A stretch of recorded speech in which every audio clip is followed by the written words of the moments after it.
बोल जयकारा बोल मेरे श्री गुरु महाराज की जय। सतगुरु प्रेमियों, हम दूसरों की मृत्यु का तो शोक मनाते हैं, लेकिन शायद ही कभी अपनी मौत के बारे में विचार करते हैं। हमें इस बात का ख्याल नहीं है कि हमें भी मृत्यु आने वाली है और किस समय आएगी इसका हमें पता नहीं। समझदारी तो इसी में है कि हम अपने अंत की चिंता करें, उस समय की चिंता करें जिस समय हमें उस परिस्थिति का सामना करना पड़ेगा। उसके लिए अपने आप को तैयार करें। सतगुरु प्रेमियों, हम सबके मन में सवाल उठते हैं कि मृत्यु के द्वार से गुजरने के बाद हम कहां जाएंगे, वहां हम किससे मिलेंगे, हमारे साथ क्या होगा। क्या इन सवालों पर विवेक पूर्ण विचार करना उचित न होगा?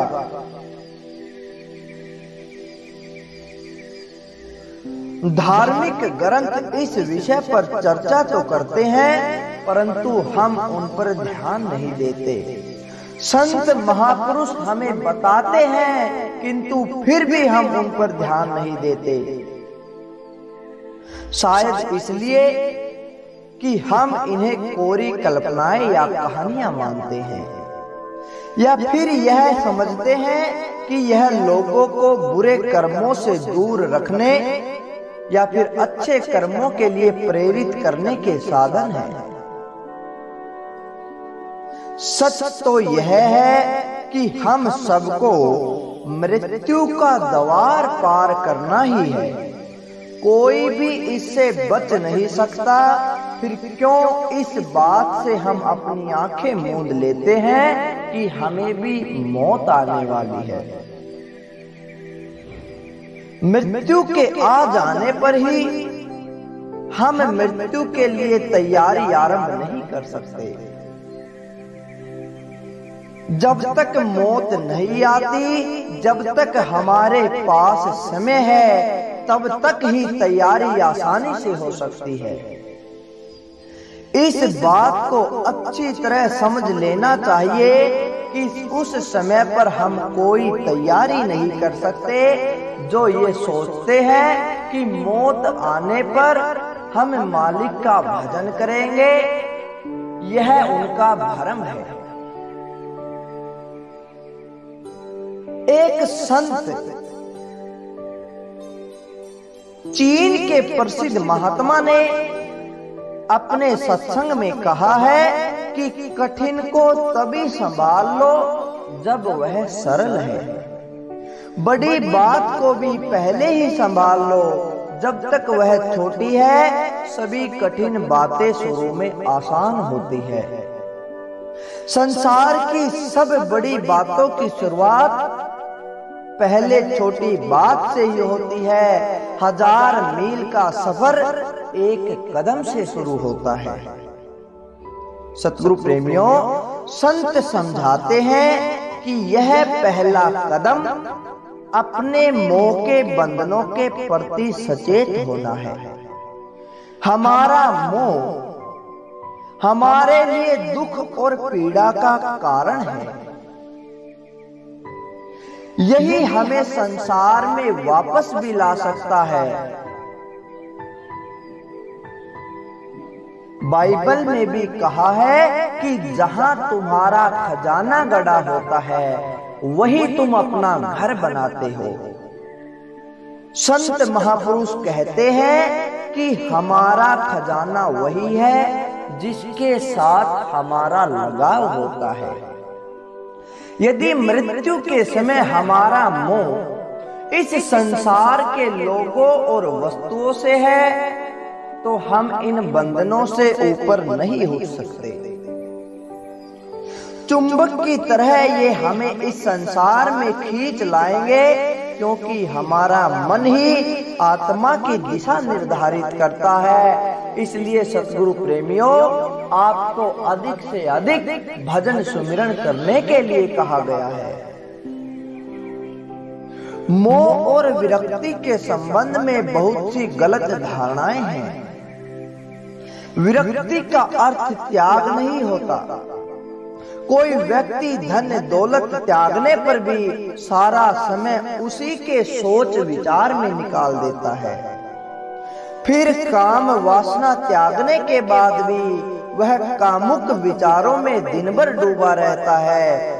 लोगों और वस्तुओं को अपना बनाने की इच्छा, उनकी प्राप्ति की धुन जो मन पर सवार हो जाती है, उस मोह के उभरने को विरक्ति कहते हैं। विरक्ति का मतलब ये नहीं कि हम प्यार करना छोड़ दें। जब कोई किसी के साथ थोड़ा बहुत रिश्ता बीतता है, थोड़ा बहुत समय व्यतीत होता है, तो एक रिश्ता जुड़ना स्वाभाविक है। लेकिन मोह का अर्थ यह है कि किसी व्यक्ति या वस्तु के साथ इस हद तक लगाव हो जाए कि उसे खोने से या उसे खोने के विचार से ही मनुष्य व्याकुल हो जाए, अपना संतुलन खो बैठे। इसमें मैं मेरी का जुनून हो जाता है। सतगुरु प्रेमियों, मृत्यु के समय ये मोह के बंधन उभरकर हम पर इतने हावी हो जाते हैं कि हमारा ध्यान इन्हीं में अटक जाता है, जिससे हमें मृत्यु के बाद का सफर तय करने में कठिनाई होती है। अधिकांश लोग इस बात से सहमत होंगे कि जब हमें किसी दूसरे देश की यात्रा करनी होती है तो आम तौर पर सारा इंतजाम हम पहले से ही कर लेते हैं। कम से कम यातायात के साधन, अपने ठहरने के प्रबंध तो करते ही हैं। इन सांसारिक मामलों में हम कितना संभल कर चलते हैं। हम इस संसार की कोई भी लंबी यात्रा सारे इंतजाम किए बिना तय नहीं करते, किंतु वह एक यात्रा जो हर किसी को तय करनी है, उसकी तैयारी कौन करता है? कौन इस बात पर विचार करता है कि मौत के बाद की यात्रा हमें कहां ले जाएगी, हम वहां कहां ठहरेंगे? उस यात्रा में कौन सी मुश्किलें आएंगी, उन मुश्किलों से निपटने के लिए हमारे पास क्या इंतजाम है? इन बातों पर हमारा ध्यान नहीं जाता। हम दुनिया के कामों के लिए सचेत रहते हैं। इस दुनिया की यात्रा के लिए हम हर समय सचेत रहते हैं, किंतु उस परलोक की यात्रा को हम भूल बैठे हैं जो हर जीव ने करनी है।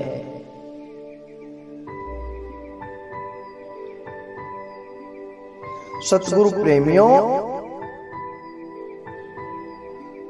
न जाने कितनों ने इस मौत की पहेली को सुलझाने के लिए प्रयास किए हैं, परंतु सच बात तो यह है कि हमारी इस बुद्धि से इस विषय पर काम नहीं किया जा सकता। क्या पढ़े लिखे, क्या अनपढ़, इसका उत्तर पाने में सभी असहाय हो जाते हैं। इसके बारे में केवल संत महापुरुष ही हमें बताते हैं, केवल सतगुरु हमें बताते हैं। वे परलोक का और लोक का मार्ग बताते हैं। वे दोनों जहां के मालिक हैं। न जाने कितने लोगों के मन में यही विचार आता होगा कि कितना अच्छा होता कि मौत के बाद भी वापस आकर हम वहां का हाल बता पाते, हम मौत के विषय में केवल अनुमान लगा सकते हैं। हमारे अनुमान काल्पनिक हो सकते हैं, किंतु संत महापुरुष उस लोक के बारे में बताते हैं, वो रास्ता बताते हैं जहां हमें मौत के बाद जाना होता है, क्योंकि वो आंखों देखी बताते हैं। वो उस मालिक का रूप हो जाते हैं। सतगुरु प्रेमियों, इस प्रकार संत यानी पूर्ण सतगुरु ने मृत्यु के रहस्य को सुलझा लिया होता है। अभ्यास द्वारा तथा अपनी चेतना के नियंत्रण द्वारा वे प्रतिदिन अपने शरीर से ऊपर उठकर आध्यात्मिक मंडलों की यात्रा करते हैं। उनसे उपदेश लेकर हम भी मृत्यु पर विजय प्राप्त कर सकते हैं, हम भी उस लोक में जा सकते हैं। वे हमें उपदेश देते हैं कि हमें मृत्यु से डरना नहीं चाहिए। यह तो केवल शरीर छोड़ने की क्रिया का नाम है। आत्मा का स्थूल इंद्रियों से सिमटकर सूक्ष्म मंडल में प्रवेश करना ही मृत्यु है। यह तो सिर्फ इस शरीर रूपी लिबास को उतारने जैसा है। इससे हमारे अस्तित्व का अंत नहीं हो जाता, मृत्यु के आगे भी जीवन है। सतगुरु प्रेमियों, संत महापुरुषों ने इस विषय में विस्तार से समझाया है। इन्होंने स्थूल स्तर से सूक्ष्म स्तर पर जाने की युक्ति का वर्णन किया है। उनके द्वारा बताई गई साधना की युक्ति को अपनाने से शिष्य मृत्यु के द्वार को पार करके इस शरीर में इच्छा अनुसार लौटना सीख सकता है। केवल अनुभव द्वारा ही कोई मृत्यु की वास्तविकता को जान सकता है। बुद्धि इसे समझ पाने में असमर्थ है। प्रेमियों, संत महापुरुष हमेशा आंखों की देखी कहते हैं। हम मौत से घबराते हैं क्योंकि हमें इतना सुना है कि मृत्यु के समय हमें बहुत दर्द होता है। तो प्रेमियों, जैसे आंख में कोई दवाई डालते हैं तो शुरुआत में वह हमें बहुत दर्द करती है, किंतु बार बार उसको डालने से उसके दर्द होने की संभावना कम होती जाती है। फिर वह आंख में दर्द नहीं करती, फिर हमें दर्द महसूस नहीं होता। इसी प्रकार यदि हम धीरे धीरे इस मौत के द्वार को पार करने की कोशिश करें, एक अभ्यास करें, तो मृत्यु के समय हमें भी दर्द नहीं होगा, क्योंकि हमारे इस शरीर से इस आत्मा को बाहर निकालने का जो अभ्यास हमने किया है, उसके कारण अब हमें यह आसान लगने लग गया कि इस शरीर को कैसे छोड़ा जाए। उस चीज को हमने अपने तरीके से कर लिया है। हमने सतगुरु के द्वारा बताई गई युक्ति से इस मौत को पार कर दिया है। तो प्रेमियों, इस अभ्यास को केवल संत महापुरुष ही बता सकते हैं। इसी कारण वे नाम कमाई करवाते हैं, हमारे परलोक की कमाई करवाते हैं। प्रेमियों, उस कमाई के द्वारा हम अपने शरीर में अपने इच्छा अनुसार लौट सकते हैं और इच्छा अनुसार बाहर जा सकते हैं।